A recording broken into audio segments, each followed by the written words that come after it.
And, well, 3 days now and nothing to show for it. Now the Oregon Senate president bringing down the hammer. Day 3 of a stalemate in Salem. Now a new strategy to get lawmakers back on track. If you have a job, you show up to work.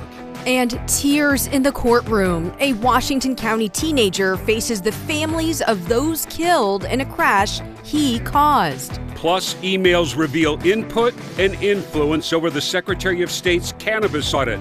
Another layer in the week of revelations around Shamia Fagan. Live, you're watching KOIN 6 News at 5. Watching out for you.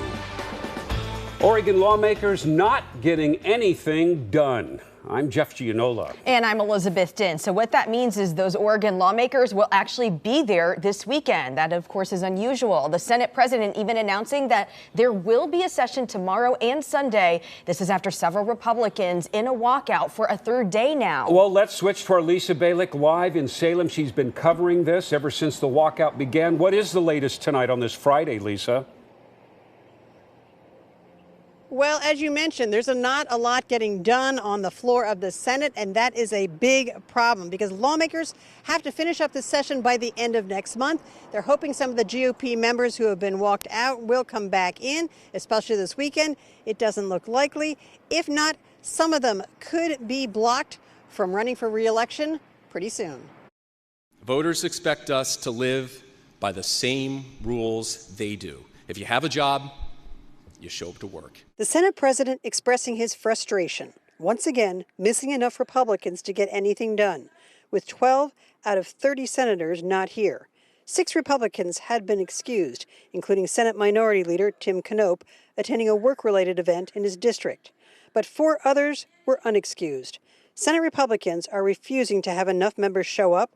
They say it's a fight over rules. Democrats say it's because the GOP does not want to vote on a reproductive rights and gender-affirming care bill.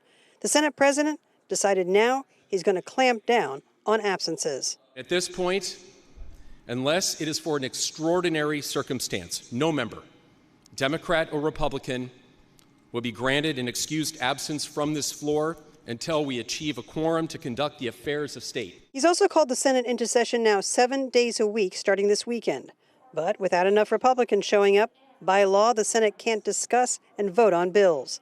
Senate Republicans have made it clear they're willing to test the new law passed by voters that if a legislator has 10 or more unexcused absences, they can't run for re-election.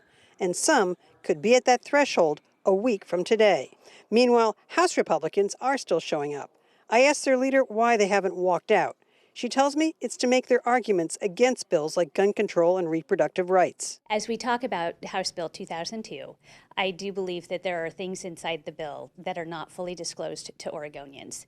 Therefore, without the full public process, they don't know what is in that bill, and it is our duty as legislators to make sure that Oregonians know what we're doing. There needs to be transparency.